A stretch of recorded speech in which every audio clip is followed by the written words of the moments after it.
CIST, le club de Montpellier qui vient de faire la terrible annonce. Un jeune joueur de l'équipe, seulement âgé de 20 ans, vient de perdre la vie. Le jeune sportif se battait depuis plusieurs années après un terrible accident.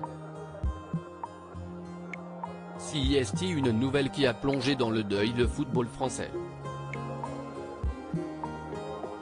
À seulement 20 ans, le jeune Michael Virade a perdu la vie, comme l'a annoncé son club, le Montpellier Hérault Sport Club, MHSC.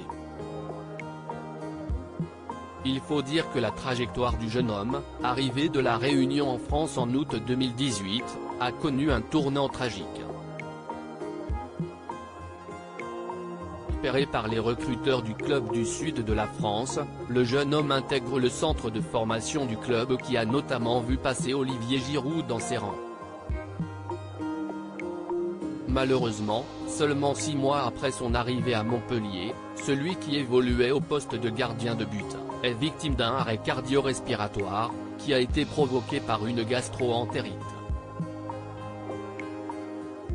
Un terrible événement qui va plonger Michael Virade dans le coma pour une très longue période. En effet, cela faisait maintenant 4 ans que le prometteur footballeur était dans cet état et il ne s'en est finalement pas sorti.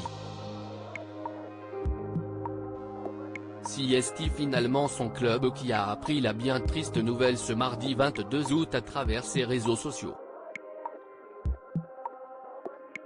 Le MHSC a eu la tristesse d'apprendre la perte de l'un de ses anciens jeunes joueurs du centre de formation, Michael Virade.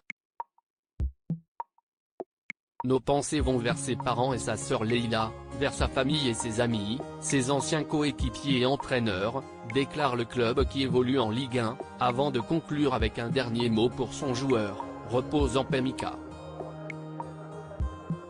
Un problème non détecté aux conséquences dramatiques. Quelques années en arrière, les parents du jeune footballeur s'étaient exprimés pour Midi Libre sur l'état de leur fils et si les nouvelles n'étaient pas bonnes, ils gardaient malgré tout espoir.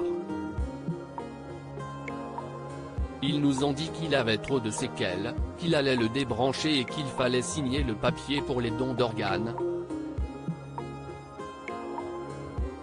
Mais son cœur allait bien. Moi je suis très croyante, avec l'espoir qu'il allait vivre.